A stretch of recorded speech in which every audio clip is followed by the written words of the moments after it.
Greetings from the road. This is probably the best Monday I've ever had as far as unexpected opportunities and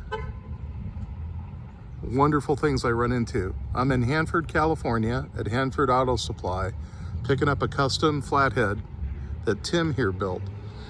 This is a 14,000 square foot building, the core of which was built in 1907 from the bricks left over from the San Francisco fire. And Tim started coming to work here right out of high school in '85, and he continued to work here. This is an old Napa dealership, and he's an owner-operator, sole proprietor. So you have the structure and the setup of what is a Napa dealership when you walk in, but it's actually an owner-operated machine shop. And boy, are you in for a treat today. Tim's pretty well known. I'd never heard of him, but he does a lot of custom engine work that goes all over the United States. His engines go, and probably internationally too. So he started working here and then bought the business from his boss when he died. So here's what you would recognize as a Napa counter, although he's not Napa anymore. So again, it's just him. Now, is this mostly what you used to work on Flathead when you first started here, or do you work on everything? We work on everything. Oh yeah. We're This is what you like. it's just, well, for the money. the word has gotten out that I do flatheads, and they come from all over. This one is from the Bay Area. There's one out. There's a guy in LA. There's a guy over in Salinas. I'm doing one for his race car. That one out there that he's picking up is going to Texas. Yeah. Y blocks are supposed to be my specialty, but now that everybody's found out I do flatheads, I get more flatheads than Y blocks. Right. You know what a Y block is? No. These are Y blocks out here. So we're gonna tag along. This guy came in and he's interested in getting a 350 for his Chevy. So we're just... Yeah, so when they quit making the flathead, they started making the Y block. This is Ford's first overhead valve engine. They made them from 1954 to 1964. And this one here, this is the fastest Y block in the world. Really? I did 196 miles an hour in this car at Bonneville this year.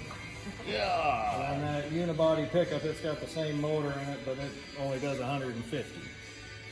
But that's not bad for an old Not bad for an old pickup, man. For an old guy driving an old... Right? But yeah, the Y block most people don't know about because they're kind of a forgotten. Right, yeah. The early Firefly Thunderbirds, they were all Y block. Really? And that old guy that was just in here, he was an old Thunderbird guy. So Really? He's a Thunderbird we guy. got the dragster back here, it's a Y block Thunderbird. It's a Y block too? What you're watching is totally unscripted. I didn't know I'd walk in at that point in the conversation. This is why this is a great day. Now, this is what, did you race this or Oh, this is yours. Wow. Oh. Because I think last time I was here, you were going to race it. You were just about to. It was probably a sedan back there. I work with a girl at my work, and her husband, I'm trying to think, the last name's Phillips. Richard? No. Rocky Phillips is the guy that runs Eagle Field up there by Doss Palm. That's where I run this one. Yeah, this girl, she has pictures of her husband's car, and that's how I know he races, you know what I mean? Yeah, oh, that's beautiful, man. Sweet. So what motor are we looking at here, Tim? Another Y block. That's a Y block. It's a Y block. What's the horsepower rating on this? No, I don't know. It does 10-second quarter miles all day long. Okay. Yeah. But it's 350 cubic inches. Naturally aspirated on those 3 old carburetors. It could go faster if I did more to it, but why overstress it when it does what it does? Right. Exactly. What's the fastest you got in that up to? This thing? Yeah. 130. 130? Yeah. In a quarter mile. It's not the quickest car in the world, but it's pretty quick. What's the little blue car that we're looking at? That's a 1963 Triumph Herald convertible. What's the significance of this car to you? I found it in a junkyard and bought it for $300. I knew a girl in high school that drove a Triumph Herald much like this, and I thought it was cute. And I got it running, and that was it. And it sat languishing for a while until my wife saw it, and she said, I want that car. So I pulled it out, cleaned it up, repainted it, and she loves driving the little thing. You know what a Triumph Spitfire is? Yep. Okay. You know what a Mustang is, a Ford Mustang. Right. It's a Falcon, right? Right. Yeah, a Falcon is not a Mustang. A Mustang is a Falcon. Right. Have you ever heard of a Triumph Spitfire? Yes. Okay, a Triumph Spitfire is a Triumph Herald. Okay. The Herald came first, but the Spitfire is built on a Herald chassis. I didn't know that. Yeah, not many people do because you don't see these cars around. Now, are we looking at, it looks like a Model A, but it may not be a That Model is a Model A. It It's is. a 1931 Model A Sport Coupe. Now, is that modified in any manner, engine-wise? Well, it's got a Model B motor in it. A B motor? And a B transmission. And I noticed you have a T at the other end, too. Yeah. So you're a Model A and a T guy. I like TNA. Who doesn't? I set you up for that. I expect credit. This car is fairly stock, but also somewhat modified. It has an aftermarket distributor. It is a Model B motor, which is the same size as a Model A. They just have a little better oiling. It's got a synchronized transmission. And like I said, it's got an overdrive in it. And this car will cruise down the road 65 miles an hour, no problem. Really? Tops out about 74. Wow.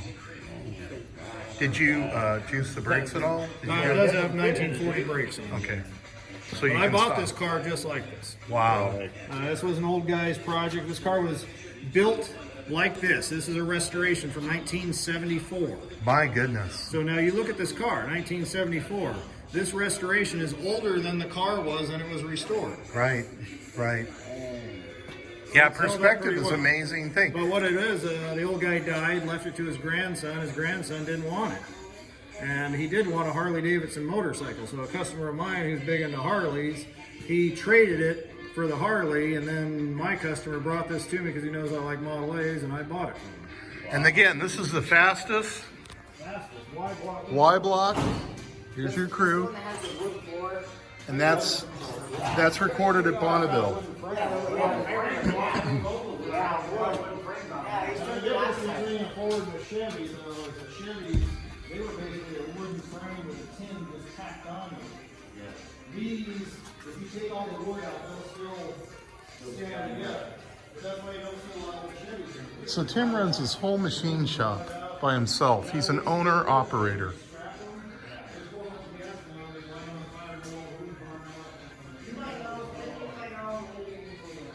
And he's talking to these guys. The guy came in, he has a 350 Chevy, and he's wanting to have it rebuilt. He's moving to Oklahoma and he wants it to pass emissions. So they're talking about putting a 383 or another motor in there. So again, I go all over the United States. I don't run across machine shops like this because they shouldn't exist. There's too much of a capital investment, and you've got just the owner-operator working here. And he's not doing the business to pay the lights. But that's not what it's about. When you get to be his age, you do it because you love the hobby and you love your work. And it's not work.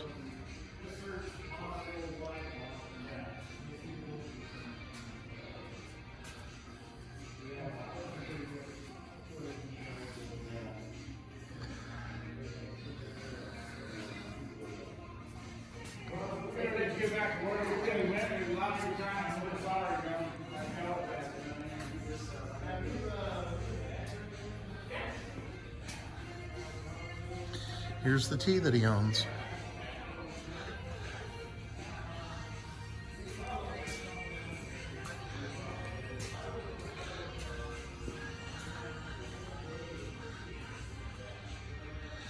I remarked to the other guys, There's a car here that I think I hauled many years ago for GMC Bubba from Indianapolis to California for a FBI special agent. It was called the Simple T. And this sure looks like the Simple T to me in another version. So we're gonna end on the Simple T for the cars, if it is the Simple T. We're gonna come over here and show you this engine, which is what I'm here to pick up. Custom built flathead, shrink wrapped. This is what I'm taking to the Dallas area for a custom build to a shop. When you have an engine like this and you have a large capital investment, commercial drop shipping isn't an option. And what's unusual is that I came out here with an NHRA race car. Normally these guys don't trust anybody to haul their stuff. It was just an opportunity, and that led me into transporting this engine. Normally if you're doing a build, you come and get this yourself, or you get a buddy to get it. You don't trust anybody. So I'm very flattered that I'm being trusted to take this to Texas. Okay, that's it for me. Oh, let's show you what's outside here. I lied.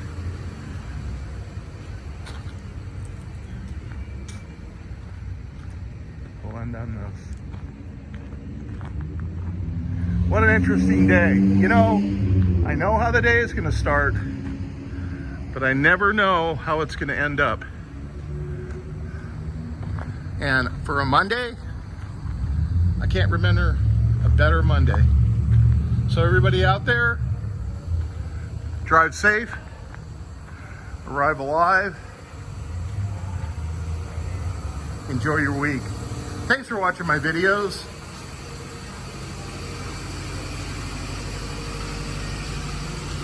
I appreciate your comments. If you like it, share it with other people. Have a good day.